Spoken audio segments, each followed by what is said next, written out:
ഒമ്പതാവത് ഗദ്യഭാഗം. തദാ ഏവ അളകനന്ദാ ദക്ഷിണേന ബ്രഹ്മസദനാത് ബഹൂനി ഗിരികൂടാനി അതിക്രമ്യ ഹേമകൂടാത് ഹൈമകൂടാനി അതിരഭസതരംഹസാ ലുഡയന്തി ഭാരതമഭിവർഷം ദക്ഷിണസ്യാം ദിശി ജലധിം അഭിപ്രവിശതി യസ്യാം ஸ்நானார்த்தம். ஒரு சில புக்கில் ஸ்தானார்த்தம் அப்படின்னு போட்டிருக்கு. அதை கரெக்ட் பண்ணி ஸ்நானார்த்தம், ஸ்நானம் சொன்னா குளிக்கிறது, ஸ்நானார்த்தம் அப்படின்னு படிக்கணும். யஸ்யாம் ஸ்நானார்த்தம் ச ஆகச்சதஹ பும்சஹ பதே பதே அஸ்வமேத ராஜசூய ஆதீனாம் பலம் ந துர்லபம் இதி. ததா ஏவ அழகநந்தா, ததைவாளகநந்தா தட்சிணேன பிரம்மசதனாத் பகூனி கிரிகூடானி அதிக்ரம்ய, கிரிகூடான்யதிக்ரம்ய ஹேமகூடாத் ஹைமகூடானி, ஹேமகூடாத் ஹைமகூடான்யதிரபசதரரம்ஹசா, ஹேமகூடாத் ஹைமகூடானி அதிரபசதரரம்ஹசா, ஹேமகூடாத் ஹைமகூடான்யதிரபசதரரம்ஹசா லுடயந்தி பாரதமபிவர்ஷம் தட்சிணஸ்யாம் திசி ஜலதிம் அபிப்ரவிஷதி, ஜலதிம் அபிப்ரவிஷதி யஸ்யாம் ஸ்நானார்த்தம். ஒரு சில புக்கில் ஸ்தானார்த்தம் அப்படின்னு இருக்கு. இங்க ஸ்நானார்த்தம் அப்படின்னு போட்டாதான் அர்த்தம் சரியாயிட்டு நமக்கு கூட்டி யோசிப்பிச்சு சொல்லறதுக்கு சாதிக்கும். பிரவிஷதி யஸ்யாம் ஸ்நானார்த்தம் ச ஆகச்சதஹ பும்சஹ, பிரவிஷதி யஸ்யாம் ஸ்நானார்த்தம் சாகச்சத பும்ச பதே பதே அஸ்வமேத ராஜசூய ஆதீனாம், பதே பதே அஸ்வமேத ராஜசூயாதீனாம் பலம் ந துர்லபம் இதி, ந துர்லபமிதி. இதுக்குள்ள இருக்கிற பதங்கள் என்னெல்லாமாக்கும் அப்படின்னு பார்த்துட்டு அதுக்கப்புறமா இந்த கத்திய பாகத்தை கூட்டி யோசிப்பிச்சு சொல்லறதுக்காக முயற்சி பண்றோம். ததைவாளகநந்தா தட்சிணேன பிரம்மசதனாத் பகூனி கிரிகூடான்யதிக்ரம்ய ஹேமகூடாத் ஹைமகூடான்யதிரபசதரரம்ஹசா லுடயந்தி பாரதமபிவர்ஷம் தட்சிணஸ்யாம் திசி ஜலதிமபிப்ரவிஷதி யஸ்யாம் ஸ்நானார்த்தம் சாகச்சத பும்ச பதே பதே அஸ்வமேத ராஜசூயாதீனாம் பலம் ந துர்லபமிதி.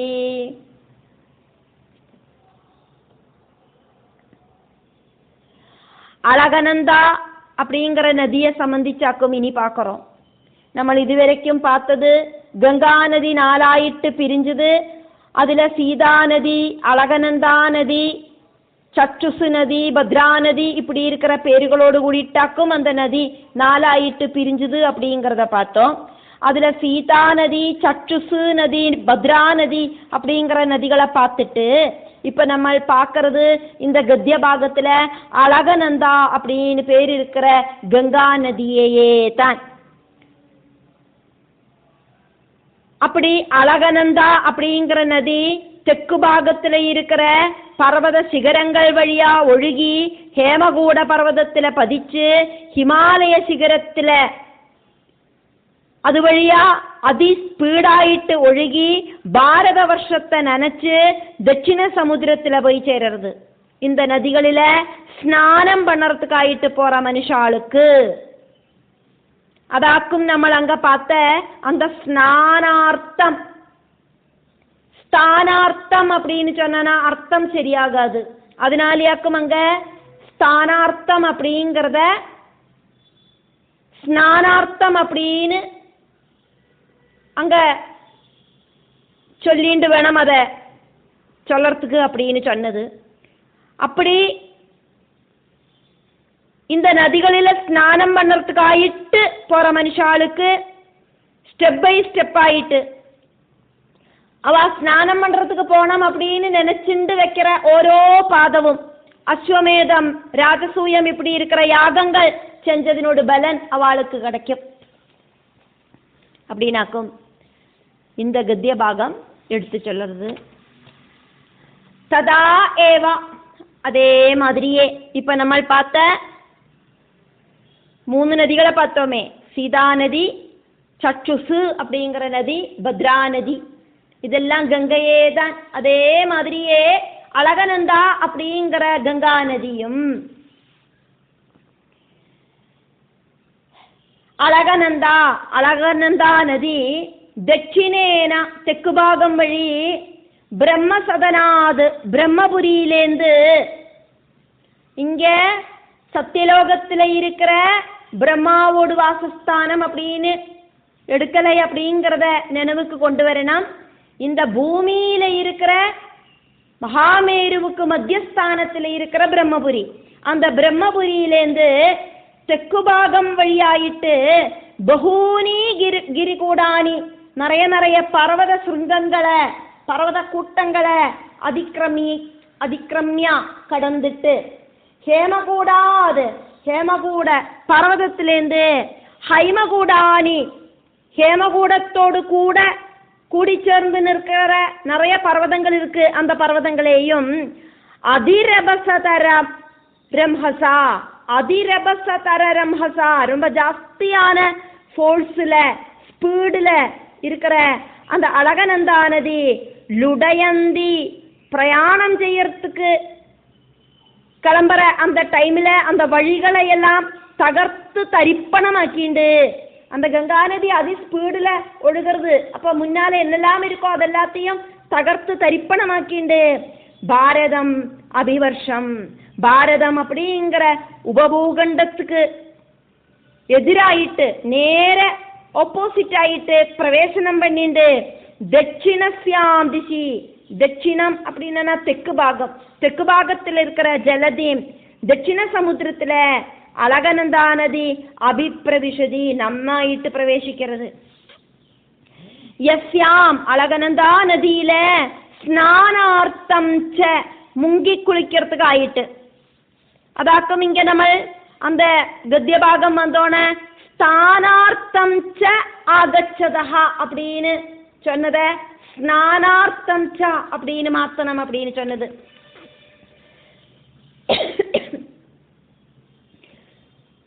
ஸ்நானார்த்தம் ச முங்கி குளிக்கிறதுக்காயிட்டும் ஆகச்சதஹ பல இடங்களிலேந்தும் வரவாளுக்கு அந்த இடத்துக்கு வரத்துக்கு பதே ஸ்டெப் பை ஸ்டெப் ஆயிட்டு ஓரோ கால் சுவட வைக்கிறதையும் அழகநந்தா நதியில எத்தறதுக்காயிட்டு பிரயாணம் செய்யற ஓரோ ஸ்டெப்பும் கங்கா நதிக்கான பிரயாணத்துக்காயிட்டு வைக்கிற ஓரோ பாதச்சுவடும் ഓരോ കാൽപാദവും ഓരോ കാലടിയും അളകനന്തയിലെ എത്തും വരയ്ക്കുമാണ് அந்த സ്റ്റെപ്സ്.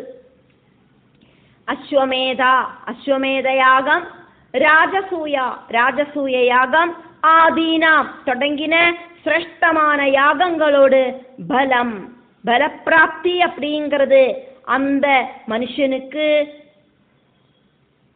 துர்லபம் கிடைக்காம இருக்காது, கிடைக்கவே செய்யும், துர்லபம் கிடையாது. இது இப்படின்னு இங்க ஸ்ரீ சுக பிரம்மர்ஷி பரீட்சித்துக்கிட்ட சொல்றார். ராஜாவே அப்படின்னு ஸ்ரீ சுக பிரம்மர்ஷி பரீட்சித்துக்கிட்ட இப்படி விளக்கி சொல்றார். இதி அப்படின்னு சொல்றது ஸ்ரீசுக பிரம்மர்ஷி இப்படி சொன்னார் அப்படின்னாக்கும். நைமிஷாரண்யத்துல சூதன் சௌனகாதிகளுக்கு கதை சொல்லி கொடுக்கிறார். அந்த கதையிலையாக்கும் பரீட்சித்து ஸ்ரீசுக சம்வாதம் வருது. அதையாக்குமே நம்ம பார்த்துட்டு இருக்கோம். புண்ணிய தீர்த்த ஸ்நானம் ரொம்ப ரொம்ப சிரேஷ்டம் அப்படிங்கிறத தெரிஞ்சுக்கோங்க பரீட்சித்து ராஜாவே அப்படின்னு ஸ்ரீசுக பிரம்மர்ஷி சொன்னார். மகாநாராயண உபனிஷத்துல இது வர்ணிக்கிறதுண்டு. பாபங்கள் இல்லாம பண்றதுக்கு உத்தமமாக்கும் புண்ணிய நதி ஸ்நானம் அப்படின்னு. தெரிஞ்சும் தெரியாமையும் செய்யற எல்லா பாபங்களும் புண்ணிய நதி ஸ்நானத்தால இல்லாம ஆயிடும் அப்படின்னு மகாநாராயண உபனிஷத்திலையும் சொல்லப்படுறது.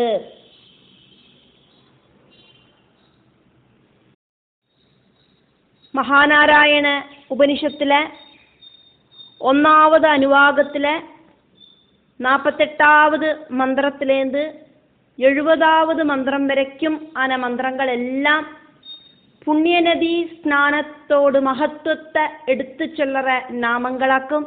அது மட்டும் இல்லை, குளிக்கிறதுக்கு முன்னால இருக்கிற ஜபம், குளிக்கும் போது இருக்கிற ஜபம், குளிச்சதுக்கு அப்புறமா இருக்கிற ஜபம், இதெல்லாத்தையும் எடுத்து சொல்லுற அதிசிரேஷ்டமான மந்திரங்கள் இன்க்ளூடா இருக்கிறதாக்கும் அந்த மகாநாராயண உபனிஷத்துல இருக்கிற மந்திரங்கள்.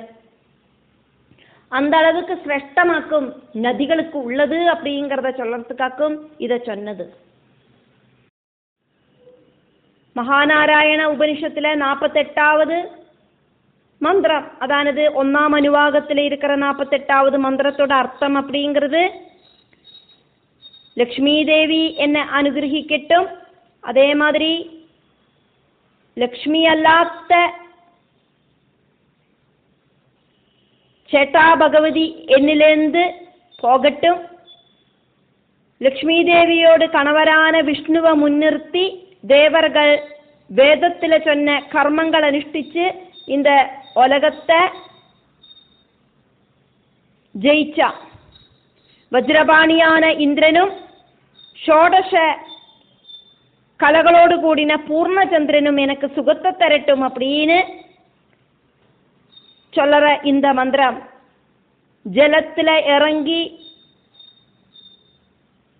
குளிக்கிறதுக்காயிட்டு தயாரெடுக்கிறத அந்த சமயத்துல சொல்லறதுக்கான மந்திரமாக்கும். இப்படின்னு ஆரம்பிச்சு 70 வரைக்குமான மந்திரங்கள் 1ஆம் அனுவாகத்துல இந்த ஸ்நானத்தை சம்பந்திச்ச மந்திரங்களாக்கும்.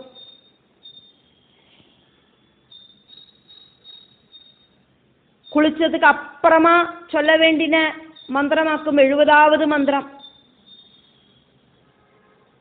நிர்குணவும் நிராகாரவுமான பரமாத்மாவேதான் சகுணரூபமாய் தீர்ந்து வெஷ்டி ரூபத்துல எல்லா உயிரினங்களோடு உள்ளுக்குள்ளேயும் இருக்கு.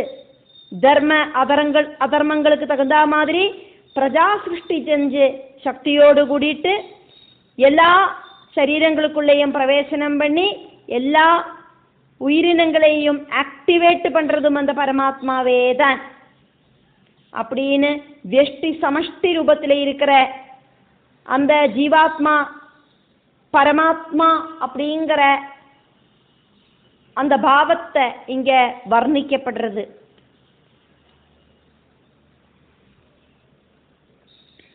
குளிக்கிற நேரத்தில் சொல்லுற மந்திரமும் இருக்கு. இப்படி நிறைய மந்திரங்களோடு கூடினதாக்கும் மகாநாராயண உபனிஷத்து. இப்போ ஸ்நானத்தோடு அந்த முக்கியத்துவத்தை சொல்றதுக்கு ஆயிட்டாக்கும் இதை இங்க சொன்னது.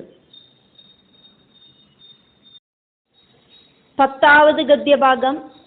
அந்நேஜ நதா நத்யஹ ச வர்ஷே வர்ஷே சந்தி பகுஷஹ மேரு ஆதி கிரி துஹிதரஹ சதசஹ அந்நேஜ நதா நத்யஸ்ச வர்ஷே வர்ஷே சந்தி பகுஷோ மேரு ஆதி கிரி துஹிதரஹ சதசஹ.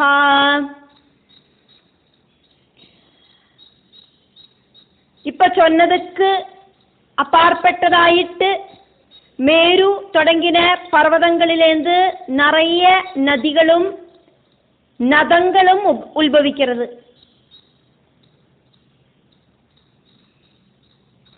அந்நேஜ இப்ப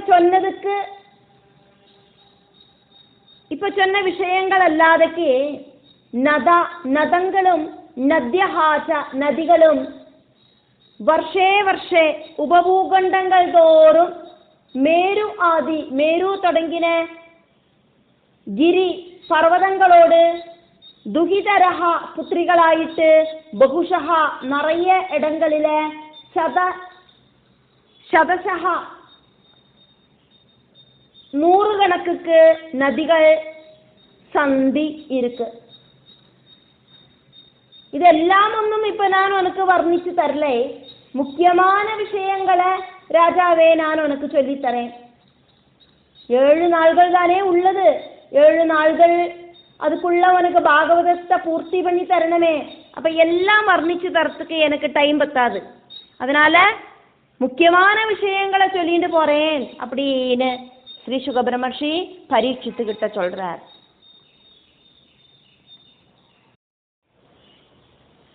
11வது गद्यभागம்.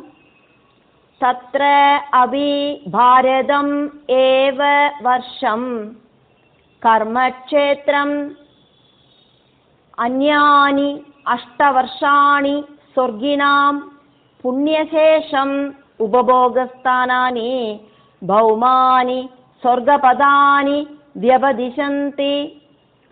तत्रापि भारतमेव वर्षं कर्मक्षेत्रमन्यान्यष्ट वर्षाणि स्वर्गिणां पुण्यशेषोपभोगस्थानानि भौमानि स्वर्गपदानि व्यपदिशन्ति. तत्रापि भारतमेव वर्षं कर्मक्षेत्रम् अन्यानि 8 वर्षाणि स्वर्गिणां पुण्यशेषम् उपभोगस्थानानि भौमानि स्वर्गपदानि व्यपदिशन्ति. तत्र अभि ഇപ്പ சொன்ன 9 വർഷങ്ങളിലെ 9 ഉപഭൂഖണ്ഡങ്ങളിലെ ഭാരതം ഏവ വർഷം, ഭാരതവർഷം ഒന്നു மட்டும்தான் கர்மக்ஷேத்திரம். மிச்சம் இருக்கிற 8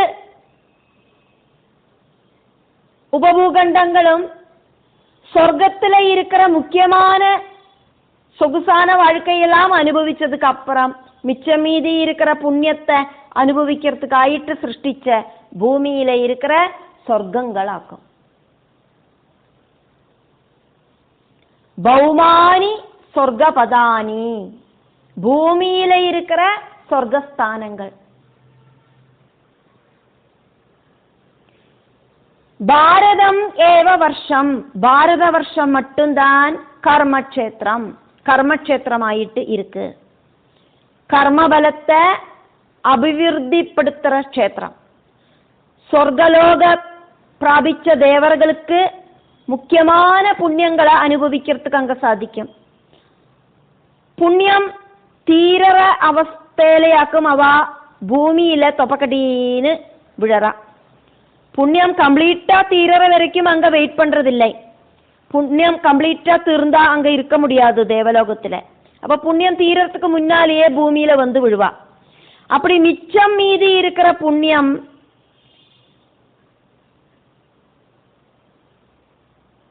பாரத பூமிய, பாரத உபபூகண்டத்தை தவிர மிச்சம் இருக்கிற அந்த 8 உபபூகண்டங்களிலே ஆயிட்டு அனுபவிப்பா.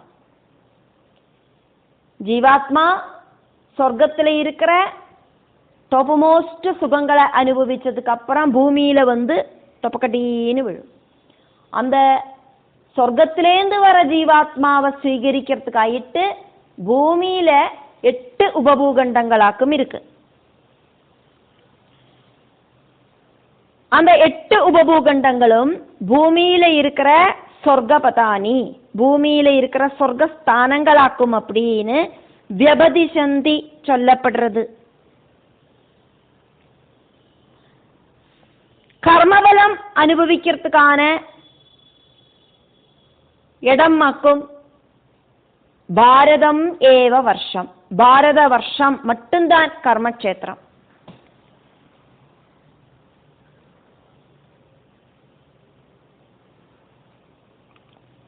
அந்யானி பாரத க்ஷேத்திரத்தை தவிர, பாரத வருஷத்தை தவிர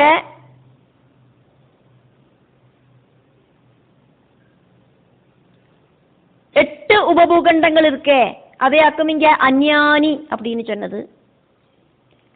இளாவிரதம் தொடங்கின 8 உபபூகண்டங்கள். அஷ்டவர்ஷாணி அப்படி 8 உபபூகண்டங்கள். புண்ணியசேஷம் மிச்சம் இருக்கிற புண்ணியத்தை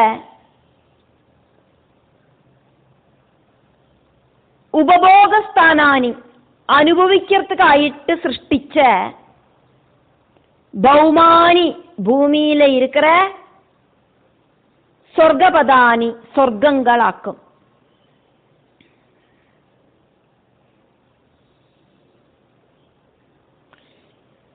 கர்மபலன் அப்படிங்கிறது பாரத வருஷத்துல மட்டும்தான் உள்ளது. அனுபவ யோக்கியங்களானவை ஆக்கும் மிச்சமிருக்கிற பூகண்டங்கள் எல்லாம். புதிய கர்மங்கள் செஞ்சு அதனோட ரிசல்ட்டை அனுபவிக்கிறது பாரத உபபூகண்டத்துல மட்டும்தான்.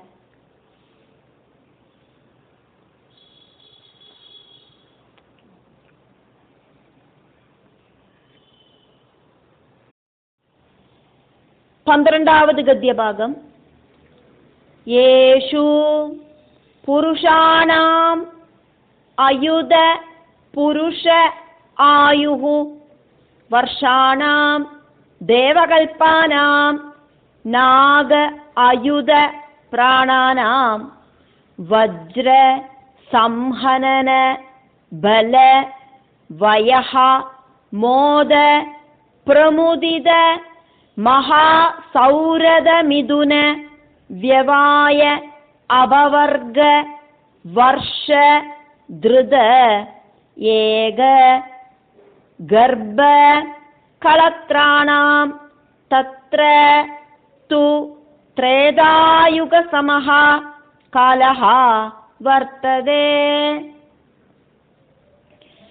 येषु पुरुषाणामयुध पुरुषायुर्वर्षाणां देवकल्पानां नागायुध प्राणानां वज्रसंहनन बलवयो मोद प्रमुदित महासौरदमिदुन व्यवाय अपवर्गवर्षधृदैग गर्भकलत्राणां तत्र तु त्रेधायुग समकालो वर्तते.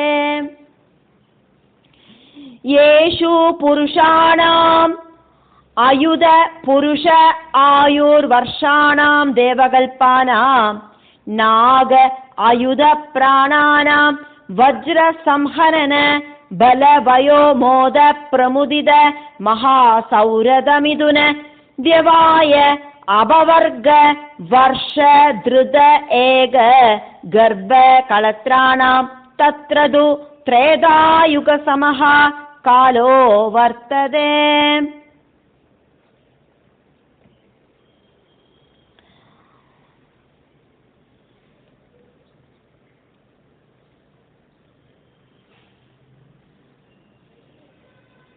பாரத உபபூகண்ட அப்படிங்கிற உபபூகண்டங்களை தவிர இருக்கிற 8 வருஷங்களில 8 உபபூகண்டங்களில வாழறவா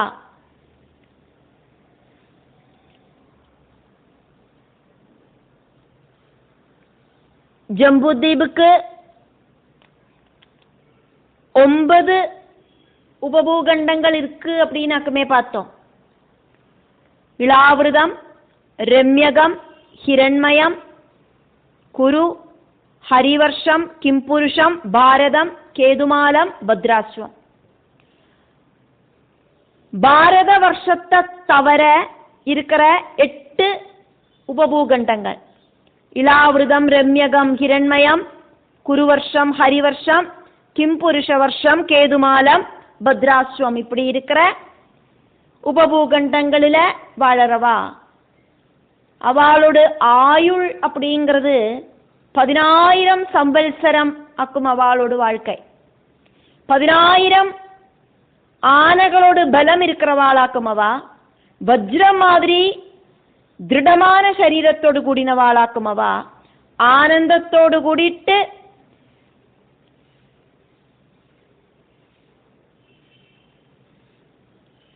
ஜோடி போட்டு சந்தோஷமாயிட்டு வாழறவாளாக்கும். அவா தம்பதிகளாயிட்டு ஆனந்தத்தோடு கூடிட்டு வாழறவாளாக்கும். அவா அவளோடு 10,000 சம்பல்சரமாக்கும் ஆயுள் அப்படிங்கிறத பார்த்தோம். அந்த 10,000 சம்பல்சரம் அவ வாழ்ந்துட்டு இருப்பா. அந்த ஆயுள் முடியறதுக்கு 1 வருஷம் முன்னால அங்க இருக்கிற ஸ்திரீகள் ஒரே ஒரு கர்ப்பத்தை സ്വീകരിப்பா. நிறைய குழந்தைகளൊന്നും அவ பிரசவிக்க மாட்டா. 10,000 வருஷமாக்கும், 10,000 சம்பல்சரமாக்கும் அவளோடு வாழ்க்கை. அதுல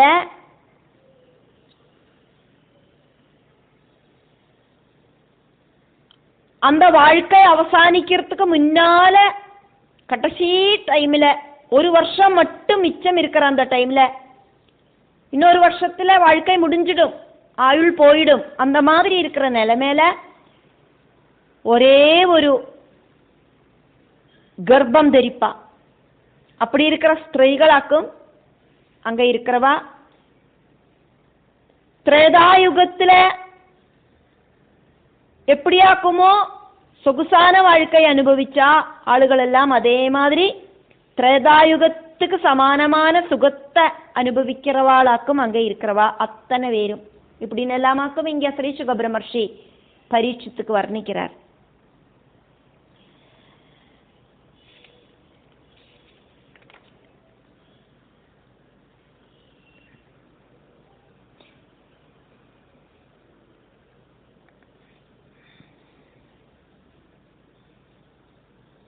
ஏஷு அப்படின்னாக்கா இந்த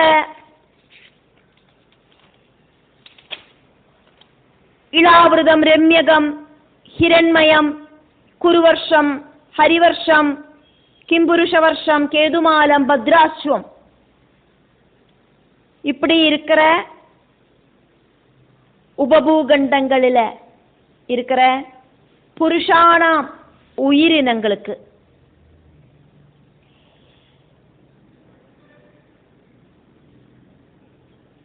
புரு அப்படின்னா சரீரம்,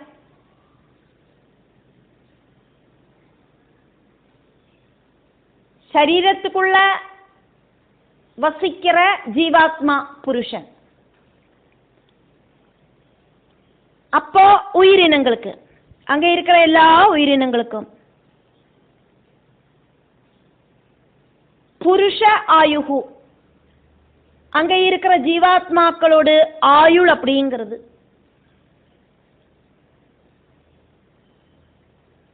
அயுத வருஷானாம் 10,000 வருஷங்களாக்கும். தேவகல்பானாம் தேவர்களுக்கு ஈக்குவலாயிட்டாக்கும் அவளோட வாழ்க்கை. பிரகிருதியுமாயிட்டு ரொம்ப அட்டாச்மெண்ட் ஆயிட்டு அவ வாழ மாட்டான்.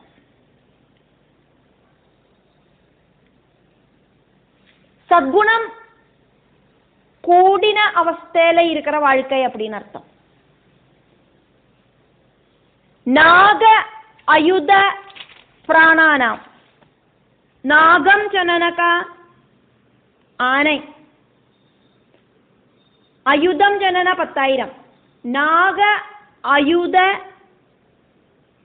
பிராணானாம், பிராணானாம் அப்படின்னா இங்க வந்து சக்தி, பிராணசக்தி. 10,000 ஆனைகளோடு சரீரபலம் இருக்கிறவாளாக்கும் அங்க இருக்கிறவா அத்தனை பேரும்.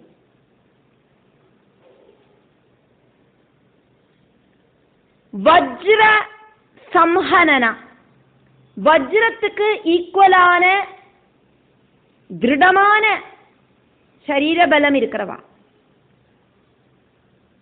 பல, அப்படி பலம் இருக்கிறவா. வயஹா,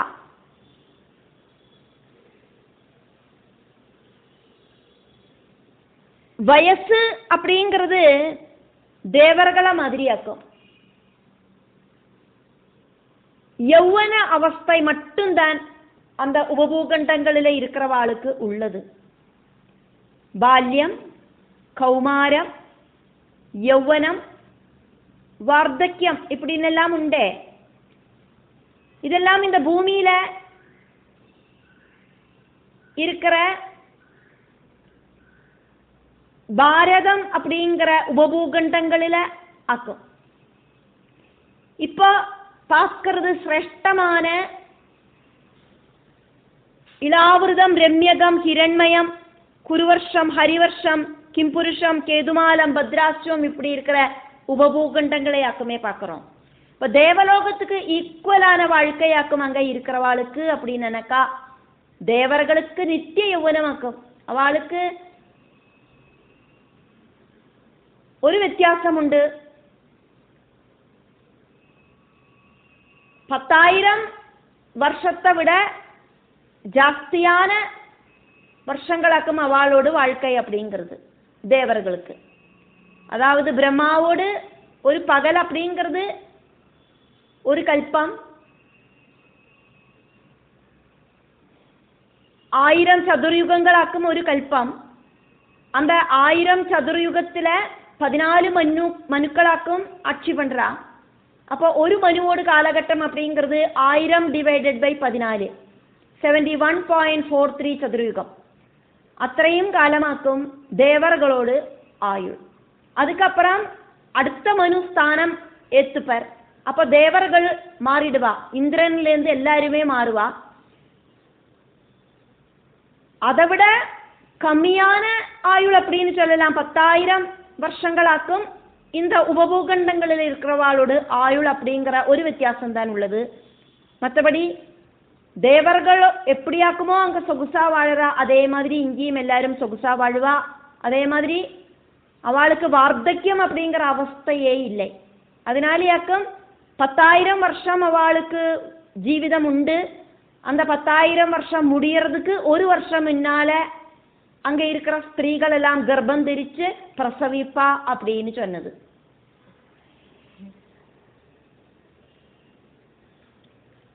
நல்ல யௌவன பிராயத்துல இருக்கிறவா அப்படின்னு அர்த்தம். அதாக்கும் இங்க வயஹா. தேவர்கள் நித்திய யௌவனர்களாக்குமே அதே மாதிரி. மோதா, சாமான்யமான குஷியோடு கூடி இருக்கிறவாளும் உண்டு.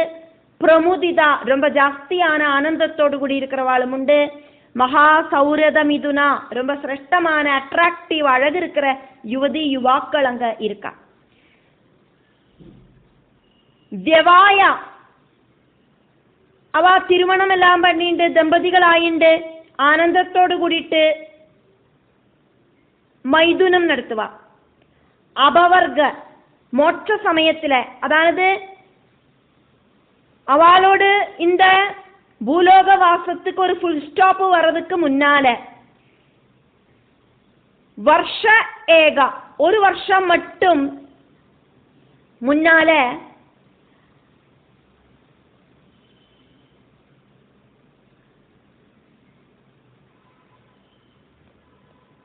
வருஷ ஏகா, ஒரு வருஷம் மட்டும் முன்னால திருத ஏக கர்ப்பா, ஒரே ஒரு கர்ப்பம் தரிக்கிற களத்ராணாம் மனைவிகளோடு கூடிட்டு இருக்கிறவாளாக்கும் அவ.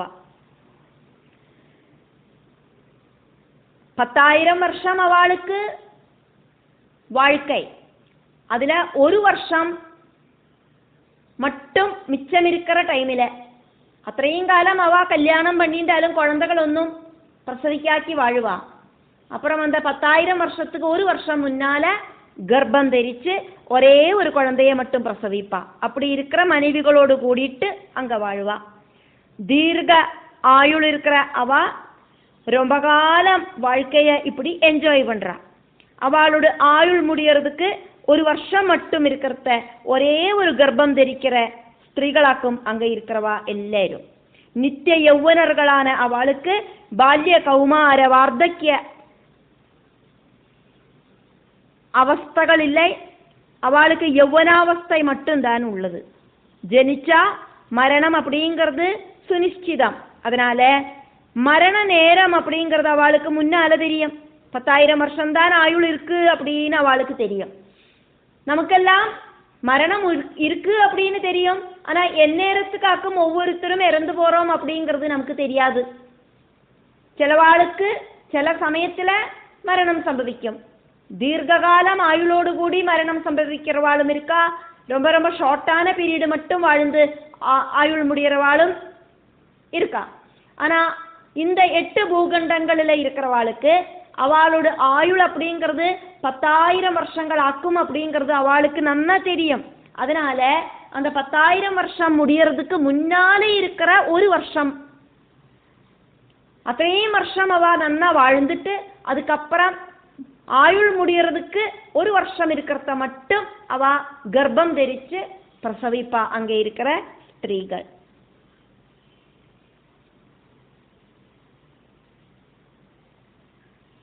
அப்படி பிரசவிச்சு பிரகிருதிக்கு தேவையான சிருஷ்டி கர்மம் செய்வா. அதுக்கப்புறம் தான் அங்கத்த ஸ்திரீகள் எல்லாம் இறந்து போவா. ஒரு தம்பதிகளுக்கு 1 குழந்தை மட்டும்தான் உண்டாகும். 2, 3 குழந்தைகளொன்னும் அவ பிரசவிக்க மாட்டா. வாழ்க்கையை நன்னா என்ஜாய் பண்ணி அனுபவிச்சு வாழ்க்கையை நன்னா என்ஜாய் செஞ்சுட்டு கடைசி காலம் வரத்த அந்த டைம்ல பிரஜா சிருஷ்டிய பண்ணிட்டு அவ இறந்து போவா. தத்ரது அந்த பூகண்டங்களில ஆகட்டும் திரேதாயுக சமஹா விஷய சுகங்கள் அனுபவிக்கிறது அப்படிங்கிறது திரேதாயுகத்துக்கு ஈக்குவலாயிட்டு உள்ள ஒரு விஷய சுகங்களாக்கும் அனுபவிப்பான். காலஹா வர்த்ததே காலங்களை திரேதாயுக சம காலஹா வர்த்ததே திரேதாயுகத்துக்கு ஈக்குவலான ஒரு விஷய சுகங்களையாக்கும் அவ அனுபவிப்பான். பாரத வருஷம் அல்லாதக்கு இருக்கிற இளாவிரதம் தொடங்கின 8 உபபூகண்டங்களோடு வர்ணனையாக்குமே நம்ம பார்த்துட்டு இருக்கோம். பாரத வருஷம் அப்படிங்கிறது கர்ம பூமி ஆக்கும். அப்படிங்கிறதுனால கர்ம பலனும் அனுபவிக்கத்தான் வேணும். மிச்ச மீதி இருக்கிற இளாவிரதம் மாதிரி இருக்கிற பூமிகள் சொர்க்கத்துக்கு ஈக்குவலான பூமிகளாக்கும் அப்படின்னு இங்க ஸ்ரீ சுக பிரம்மர்ஷி பரீட்சித்துக்கு சொல்லிட்டு இருக்கார்.